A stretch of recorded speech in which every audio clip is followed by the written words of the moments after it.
Bueno, bienvenidos a un nuevo episodio de UpRiver. Hola, Seba. UpRiver, dije. Hola, Nico.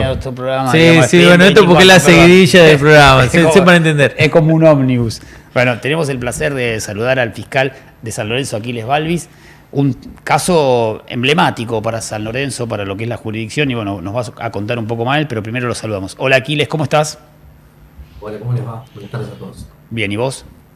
Bien, bien, muy bien. Bueno, contanos un poco. La semana pasada hubo una condena a cadena perpetua para Gonzalo Cucuit, un caso importante que tuvo el secuestro o la persecución de una persona por una cuestión de drogas que terminó asesinado en Luis Palacios. Contanos un poco cómo fue la construcción del caso y cómo se llegó a la condena. Esto ya nos remonta al 2024, es un hecho que pasó en julio, concretamente el 30 de julio, en el cual eh, la familia de Gonzalo Cusit, volviendo de Correa, termina al día siguiente denunciando el paradero justamente del mismo, que no se había hecho presente a su domicilio. La única información relevada posible hasta el momento es que se había retirado de su domicilio a los fines de materializar justamente una transacción con su automóvil, y 2 días y medio más tarde, en este caso, tienen la información de la aparición del cuerpo sin vida de Gonzalo en la localidad de Luis Palacios. A partir de allí tuvimos que reconstruir justamente las últimas horas para poder intentar esclarecer el hecho. Y afortunadamente esto derivó en la investigación que culminó con la condena a prisión perpetua del señor Rojas y el señor Castillo. A lo largo de la investigación, concretamente y a partir del trabajo de múltiples investigadores, pudimos ubicar a la víctima de los hechos retirándose de la localidad de Correa por la ruta número 9, teniendo un contacto furtivo en un lugar absolutamente inhóspito en el medio de la ruta, bajo un puente entre el cruce de ruta 9 y la S26. A partir de la ayuda justamente de las cámaras de bioseguridad que se encontraban en el lugar, se pudo establecer, con algunas medidas también desde ya propias de tratamiento de imagen y demás, el dominio de tal vehículo, una EcoSport color negra, y se efectivizó un seguimiento, en este caso de ambos vehículos, el de la víctima, que seguía por detrás a este rodado, a lo largo de toda la ruta 9 hasta la localidad de Roldán, en donde ingresaron incluso a la estación de servicios que se encuentra ubicada sobre la ruta. Luego de ello pudimos determinar que los vehículos, tras descender, en este caso de cada uno de sus respectivos rodados, y tener una breve charla en medio del local comercial de la estación de servicio, se retiran conjuntamente, retoman la AO12 con dirección en sentido de la ruta 34 y son captados por la última cámara que los ubica a la altura del barrio privado, en este caso cito en la AO12. Minutos más tarde, entre 15 y 20 minutos más tarde, casualmente, conforme los testimonios relevados, se verificaron una serie de disparos de arma de fuego sobre la ruta 34 a la altura del kilómetro 22, en este localidad de Luis Palacio, en donde ubicamos, en este caso sin vida, el cuerpo de la víctima, Gonzalo Cusit, que se encontraba sin ningún tipo de pertenencia, no se encontraba munido de ningún tipo de identificación ni tampoco de su vehículo. Reitero, a partir de estas medidas pudimos poder posteriormente identificar el rodado, ubicar y unir este rodado con la persona del señor Rojas, ubicarlo dentro de lo que se llama Parque de Sarmiento de la localidad de Carcarañá, y se efectivizaron una serie de medidas en las cuales se lo aprehendió, se le secuestró su teléfono celular, como si también se allanó su cabaña, en donde se ubicó un segundo masculino que se encontraba escondido, que es oriundo de la localidad de Córdoba. Las pericias de los teléfonos celulares arrojaron, o sea, realmente medidas muy, muy, muy fructíferas en relación a su participación, su vinculación en la autoría del hecho de la muerte de Gonzalo, tanto de Rojas como del propio Castillo. Te consulto, Aquiles, todas estas investigaciones, porque me hablas de muchas componentes tecnológicas, entre ellos cámaras, celulares, que un poco son elementos probatorios importantes para llegar a una condena de reclusión perpetua. ¿Ustedes en la Fiscalía o las Fiscalías en general tienen la posibilidad de experimentar con tecnologías modernas como para recolectar estos casos, o es todavía una escucha muy personal, con evaluación propia del fiscal y sus recursos humanos? Bueno, lo primero que tengo que decirte, las investigaciones de este estilo tienen un componente muy personal en el marco de la investigación. No obstante ello, eh, en este caso, lo primero, el punto neurálgico a partir del cual nosotros desentrañamos esta cuestión tiene que ver con el análisis de cámaras de vigilancia. En ese sentido, yo debo destacar el trabajo que ha realizado tanto la Policía de Investigaciones como el personal de la unidad regional, que nos permitió ubicar justamente a los respectivos vehículos y fundamentalmente el análisis de cámaras que detectaban las respectivas, los dominios de los autos. Además de eso, bueno, es muy común justamente a partir de la recolección en este caso el secuestro de teléfonos celulares y demás, efectivizar sus respectivas extracciones o inspecciones, y eso contamos necesariamente con el apoyo y la colaboración de los integrantes, los profesionales que trabajan en organismos de investigaciones. En este caso, el personal de análisis digital forense fue realmente de muchísima ayuda y muy relevante a lo largo de la investigación. También trabajamos con un perito, en este caso propio de la Policía de Investigaciones, que nos permitió efectivizar justamente una inspección técnica, que fue muy importante porque, sobre todo en los días que corren, es muy común utilizar mensajes que se borran a pasar algunas horas, y rápidamente pudimos preservar algunos de dichos mensajes. A partir del trabajo que realizó, como adelanté, el personal del organismo de investigaciones, las extracciones determinaron algunas cuestiones que fueron absolutamente relevantes en el debate. Entre ellas, por ejemplo, el teléfono que se le secuestrara al señor Castillo, esta persona oriunda de Córdoba que se encontraba en la cabaña del señor Rojas, tenía nada más y nada menos que la tarjeta de memoria del celular de la víctima, Gonzalo Cusit.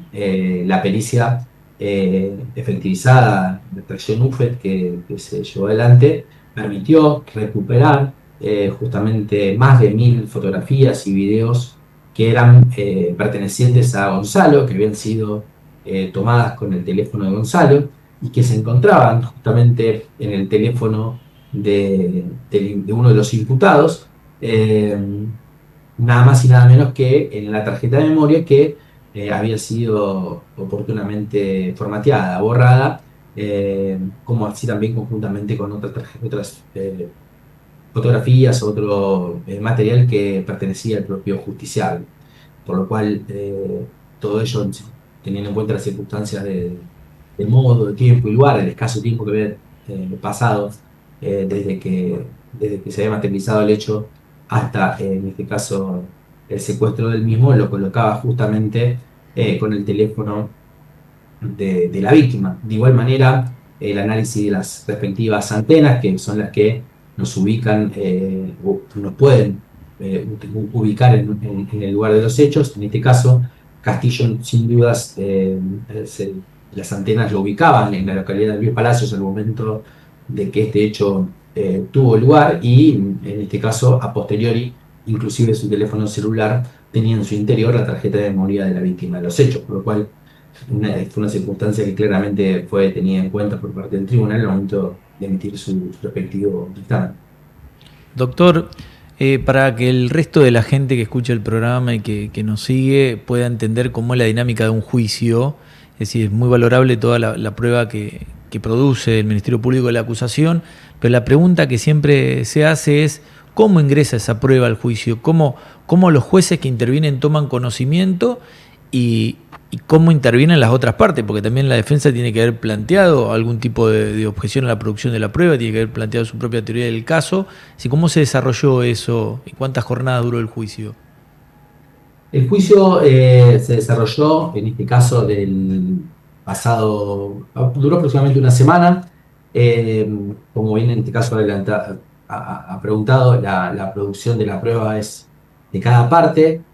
Las pruebas, las partes conocemos, en este caso, cuáles son las pruebas que cada uno ha ofrecido para producir durante el debate. Es importante, bueno, las personas que no han participado nunca conozcan que en este caso la condena o la sentencia que emite el tribunal tiene que ver exclusivamente con lo que ocurre a lo largo del debate, y justamente todo esto que estamos relatando se ha producido a lo largo del debate con la participación de cada uno de los peritos expertos que han llevado adelante las mismas. En este caso, concretamente, han sido cada uno de los investigadores quienes se han apersonado y han contado al tribunal justamente cuál ha sido su participación, cómo han relevado la escena de los hechos, cómo han relevado las cámaras, identificando el vehículo que había tenido contacto con la víctima. A partir de allí, cómo pudieron establecer el dominio y luego identificarlo, vincularlo con la persona de Rojas, cómo llegaron al domicilio en el cual se efectivizó el allanamiento y se efectivizaron el secuestro del teléfono de cada uno de los justiciables, y posteriormente, en este caso son los peritos, cuando inclusive toda esa información ya ingresó, son los peritos expertos quienes se han apersonado y han contado, en este caso, relatado cuál es su experticia, cuál ha sido su participación en la respectiva extracción de los teléfonos o en las inspecciones que han practicado, y cuál ha sido justamente el resultado de la misma. Concretamente, en el caso que me he dado cuenta, en los teléfonos celulares, ha sido el responsable, en este caso, del organismo de investigaciones de análisis digital forense, Leonel Gómez, quien se ha hecho presente, ha declarado, ha contado en qué consisten las extracciones, qué tipo de extracciones se pueden utilizar, cuál ha sido la materializada en el caso que nos convoca, nuestra acción física con el recupero prácticamente de la totalidad de los elementos que tenía el teléfono celular, el recupero de cómo, digamos, pueden efectivizarse el recupero de los elementos borrados, fotografías, mensajes, videograbaciones, dónde se encontraban almacenados, si en la tarjeta, en este caso micro SD, que se encontraba como algo externo, o en la propia memoria del teléfono celular, y a partir de allí, en este caso, es que el propio tribunal pueda construir, en este caso, su resolución, afirmando la hipótesis de uno o de otro de las partes, en este caso, la de la Fiscalía. ¿Cuál fue el móvil del crimen? Bueno, nosotros desde el primer momento hemos establecido que el móvil de crimen ha sido valerse, en este caso, de una persona, de Gonzalo, que se encontraba en un estado particularmente vulnerable y que a ciencia cierta conocían que estaba vendiendo su automóvil, ofreciéndole más dinero que incluso lo que podía adquirirse en el mercado, y a partir de allí eh, pudieron tomar contacto con el mismo, eh, pudieron ubicarlo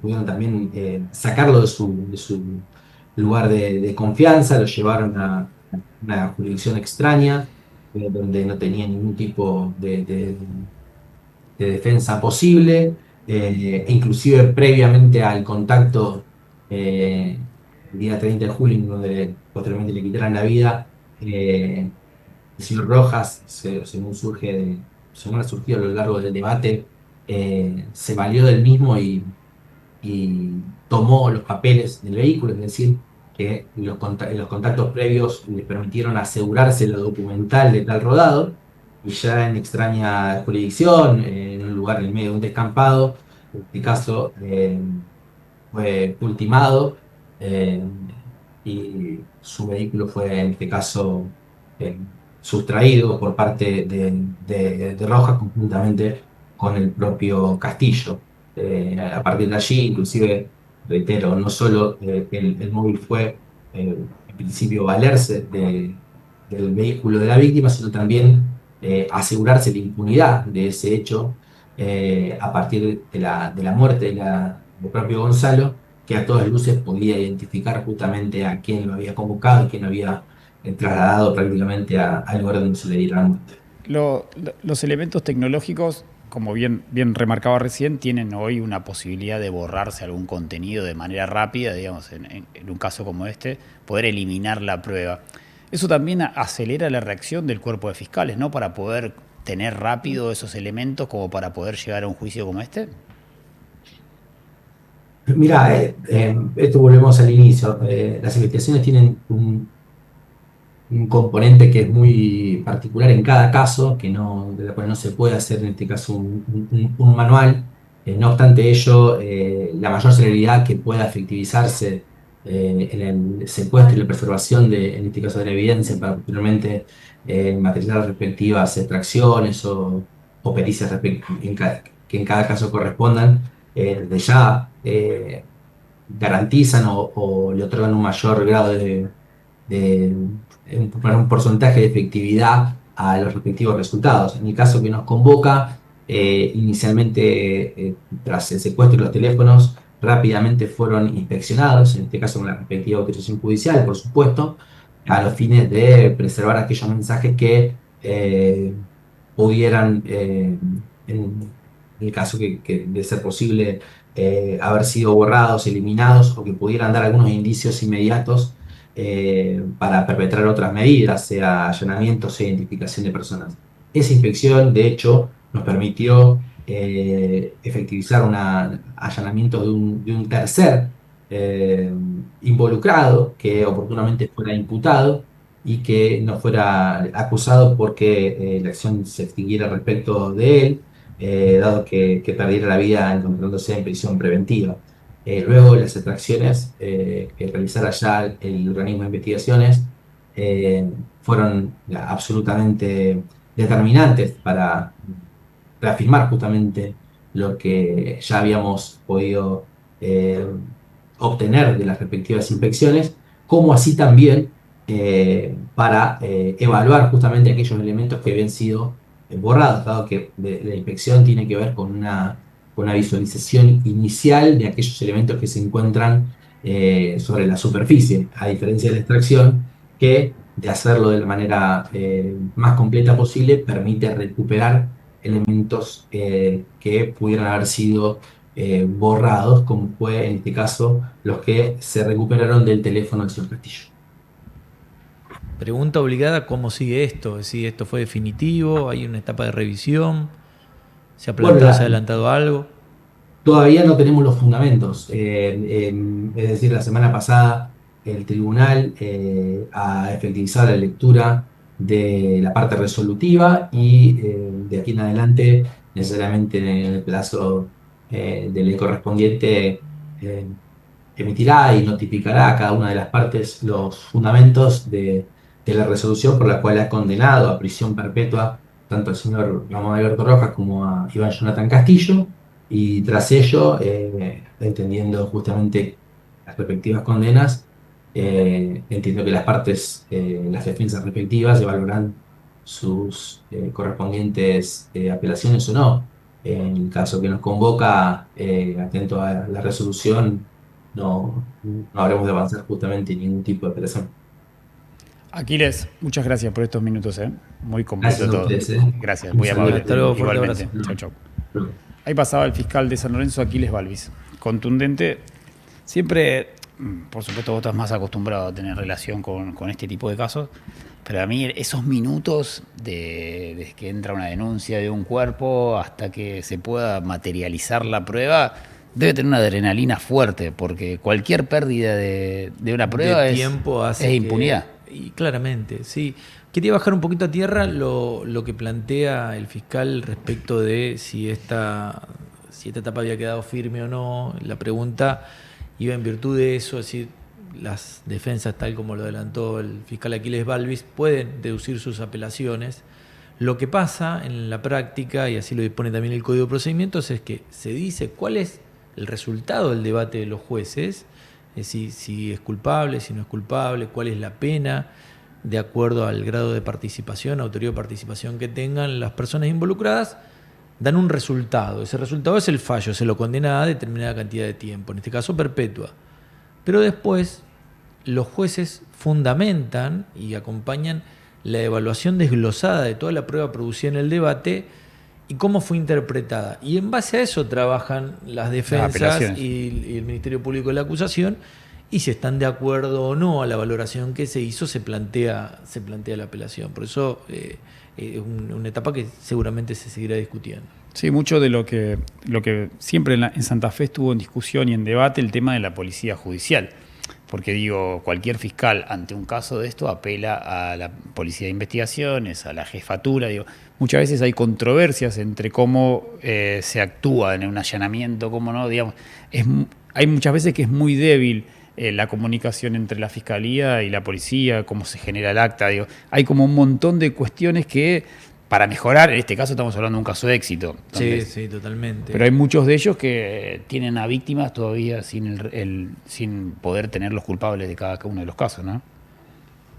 Hay una gran evolución en cuanto al sistema judicial en la provincia de Santa Fe, que pasamos de un sistema escrito, que era inquisitivo, donde el juez era quien dirigía la investigación y además juzgaba, entonces había un doble rol. Cuando se implementa el sistema acusatorio en la provincia, que se crea el Ministerio Público de la Acusación y por aquel entonces el Servicio Público de la Defensa, hoy Ministerio Público de la Defensa, el que toma la rienda de la investigación es el fiscal, el que propone cuál es la hipótesis de trabajo y que tiene una policía especializada. Antes el juez tenía el contacto directo con la policía, que hacía absolutamente todo, es decir, de tomarte la denuncia, de hacer el control de tránsito, a hacer una investigación. Hoy tenemos la policía que está especializada en esa área, que se nos instruye en la forma en la cual recolectar la prueba, cuáles son los procedimientos que tienen que seguir adelante, y eso ha fortalecido la investigación y la forma de obtención de la prueba.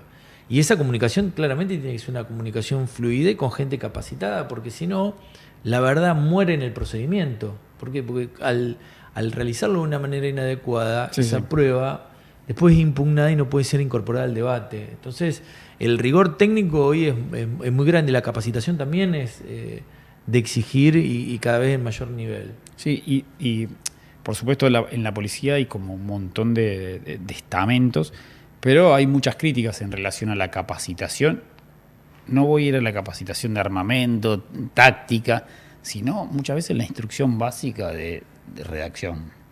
Sí, bueno, muchas de las cosas que pasan, no solamente pasan en el ámbito de la policía, sino también y me hago responsable de lo que digo, en los centros territoriales de denuncia, es decir, la gente que se sienta, si bien tiene una capacitación muy pequeña, y muchas veces nos encontramos con la queja de que no es lo que dije, no es la forma en la que lo expresé, no es lo que quise. Porque ese formato sigue siendo escrito, vos venís a hacer una denuncia. Ese formato sigue siendo escrito. Yo escribo lo que vos me contás, y una cosa es yo escucharte, y otra que lo que vos me dijiste se lo lleve escrito a un fiscal. Y lo pueda traducir. Bueno, igual después está en la etapa de ratificación donde...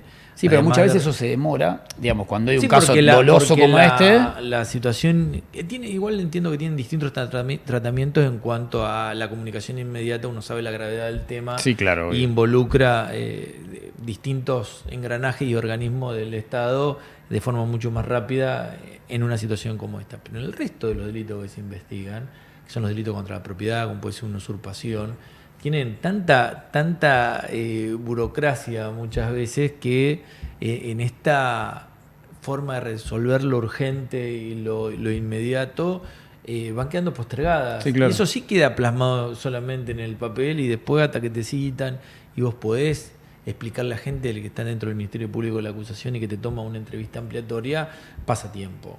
Es decir, estamos en un sistema que está absolutamente colapsado. Hoy se están pidiendo... En todas las áreas, ¿no? Porque ahora estamos hablando de lo penal. Sí, la en todas semana las pasada áreas. hablamos de... Por ejemplo, existe lo que es la interdistrital, y se le está pidiendo ahora a los jueces de, por ejemplo, la ciudad de San Lorenzo, que participen en juicio de la ciudad de Rosario. Claro. Es decir, los pluripersonales que tenían empezaban a intervenir a partir de una pena, ahora esa pena se elevó mucho más y hay jueces unipersonales. Uh-huh. Entonces, ¿qué están tratando de hacer? Están tratando de multiplicar la cantidad de jueces disponibles para llevar adelante. Hay lindas internas con los jueces, ¿eh? Muchas internas. Hay una en San Lorenzo que en algún momento le voy a contar más en detalle, pero hay mucho enojo con algunos que no van al tribunal, que es todo por Zoom.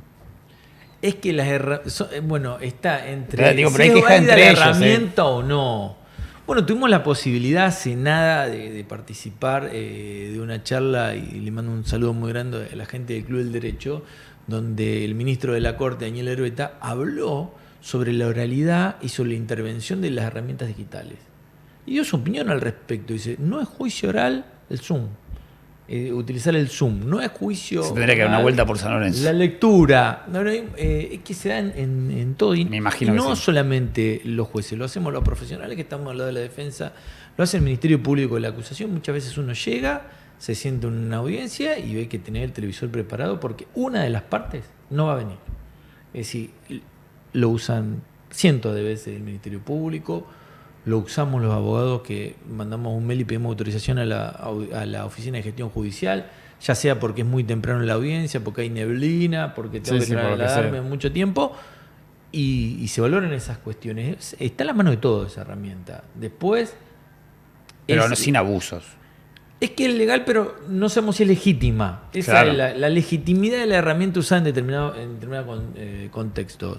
Internas hay en todo. Es un debate para meterse ese. Es un debate para meterse, y la multiplicación de juzgados, no solamente hablamos que en sede penal tenemos colegios de jueces.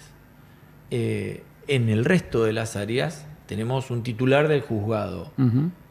El año pasado se disolvieron los tribunales colegiados de familia y pasaron a ser unipersonales, por ejemplo, en la ciudad de Rosario. Eso, en San Lorenzo no estamos acostumbrados a ese tipo de modelo de juzgado, porque siempre ha habido un solo juez. Pero en Rosario eran 3. Entonces, los 3 definían, había un juez de trámite, y los 3 definían sobre la resolución del caso específico. Hoy se multiplicaron y cada cual se le adjudicó un juzgado. ¿A dónde vamos ahora con la oralidad en materia civil? Es que también haya un colegio de jueces y que no quede el trámite atado a una sola persona, sino que cualquiera de los jueces puede intervenir en un sistema oral y público, también en materia civil. Uno puede ir a exponer y pueda resolver, donde haya esta inmediación, donde el juez pueda ver a las partes, donde pueda ver a los testigos, donde pueda evaluar desde el lenguaje corporal, no solamente de lo que se habla. Si vamos hacia ese lugar, con todo el cambio cultural que ello implica. Y ni hablar cuando empecemos a debatir entre nosotros el hecho de los juicios por jurados. Es decir, en nada arranca en Rosario el primer juicio por jurados, donde va a haber participación ciudadana. Hay quienes están en contra, quienes ¿Vos están a favor. cómo estás? ¿Qué opinión tenés al respecto? A mí me aterra mucho la influencia de los medios de comunicación sobre la opinión pública. Total.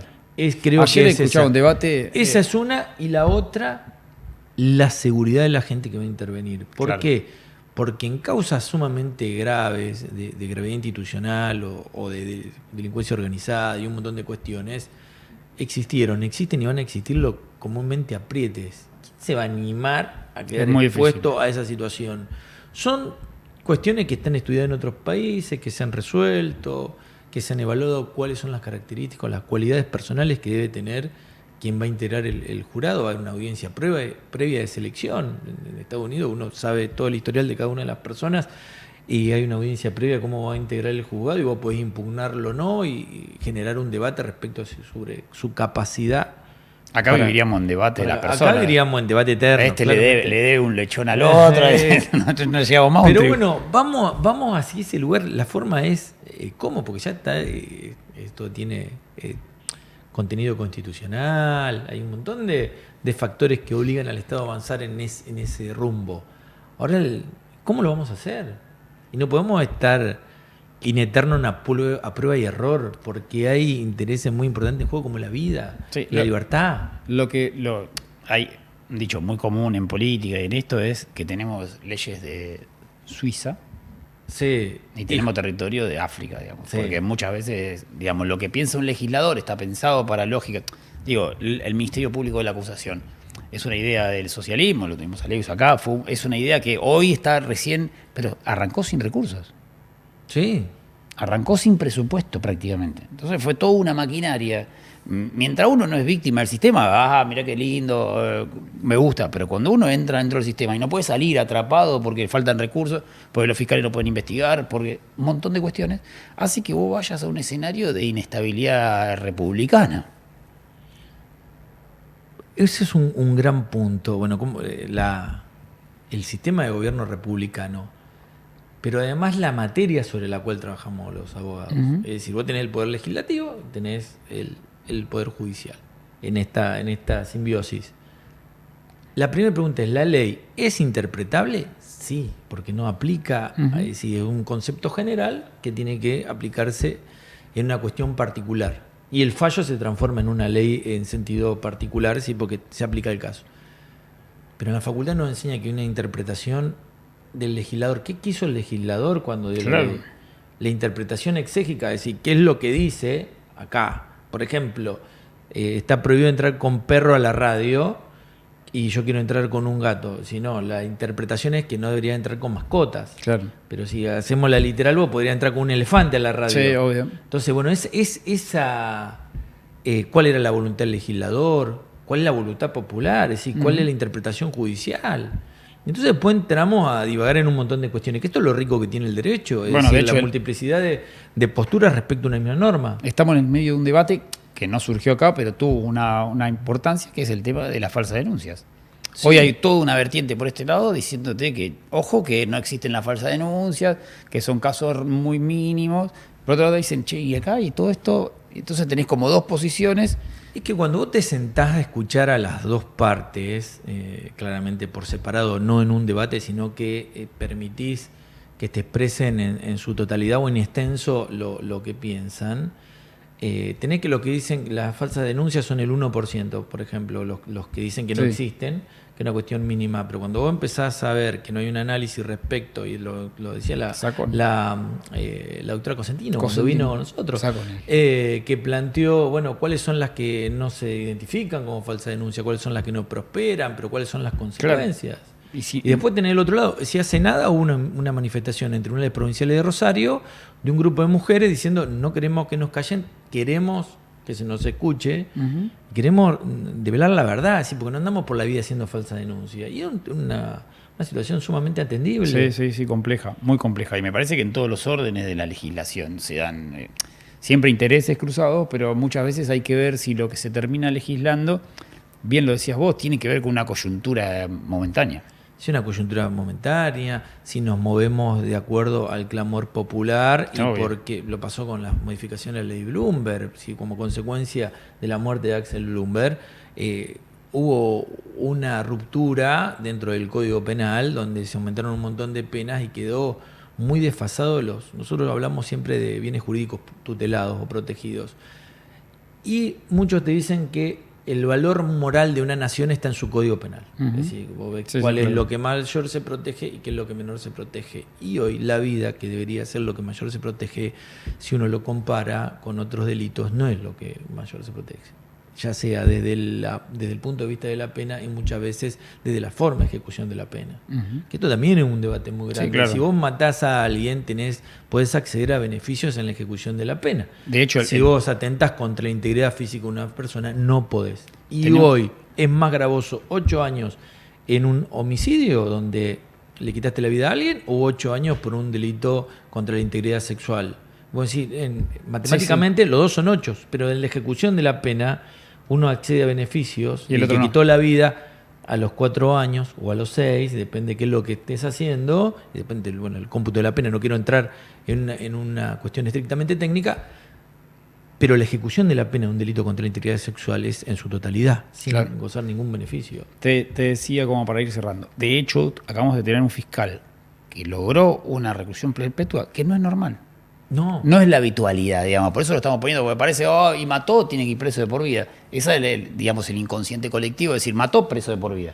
Y no es algo que sucede habitualmente para que la gente que esté del otro lado lo entienda. no, y muchas veces uno hay que tratar, y esto lo pueden ilustrar las estadísticas o un trabajo más objetivo, pero todos los temas que causan conmoción social generan un pico primero de atención en el público, una mayor exigencia, que es ahí donde se trabaja sobre las reformas legislativas, donde el poder legislativo que va a elecciones y que trata de reflejar la voluntad popular y hace su política bien entendida, toma esos conceptos y lo lleva, lo vuelca en la ley, pero después lo tiene que receptar el Poder Judicial en la ejecución de esa ley. Todo lo que en un momento está en el centro de atención causa mucha conmoción y se piden muchas reformas. Con el correr del tiempo, esos casos lamentablemente quedan en el olvido, salen del colectivo popular y después tenés el sistema que se transforma en una picadora de carne. Y lo que vos buscabas en un principio generalmente no se da por el desgaste propio, por el estancamiento del Poder Judicial. Sí. Bueno, de hecho, en San Lorenzo hay un caso emblemático que es el caso Perazzi. Malos investigadores. Hoy el caso está impune. Sí. Digamos, bueno, por eso me parece importante que reflejemos estos casos que terminan en una condena de un joven con problemas de adicciones que termina siendo asesinado en un descampado, presuntamente por sus dealers, o presuntamente no, hoy condenados a muerte por haberlo asesinado a sangre fría. Volviendo a este tema y de la expectativa social, muchas veces lo que reflejan las noticias no tiene que ver con los parámetros de la investigación y la hipótesis de la investigación. Hace poco estuvimos hablando del chofer de Uber que nunca fue chofer de Uber y todas las noticias era chofer de Uber. Era que era chofer de Uber y estaba haciendo. Igualmente ahí voy a hacer un mea culpa de los medios de comunicación. Tenemos una sensibilidad para darnos cuenta si era un chofer de Uber. Digo, hay algunos que pusieron chofer de Uber, otros que no, ¿eh? Digo, hay que, digamos, porque en esto no se entremos en una disputa. La justicia, no sé qué. Ojo que hay alguna sensibilidad, digamos, vos podés escribir lo que te manda el parte de prensa oficial, por lo general, de la desaparición de la familia. Pero si vos rascás un poquito, tenés fuentes, hablás con uno, hablás con otro, te das cuenta que ahí no había un Uber desaparecido. No había un Uber por el tipo de manifestación, por el formato, por cómo se estaba llevando adelante. Te das cuenta, ya a esta altura te das cuenta que es más o menos lo que puede estar detrás de un crimen o una desaparición de una persona. Te das cuenta. Y tenés que tener la ética de reflejar la realidad, independientemente de la presión muchas veces de las víctimas, porque las familias presionan y mucho. Sí, sin lugar a dudas. Bueno, pero las presiones no solamente la vive el juez, no solamente la vive el Ministerio Público, la viven las defensas, es decir, todos los que estamos involucrados con el sistema, con el servicio de justicia, recibimos presiones de todo tipo. Totalmente. En mayor o menor medida. Bueno, la semana que viene la seguimos con varios otros temas. Gracias por haber estado del otro lado.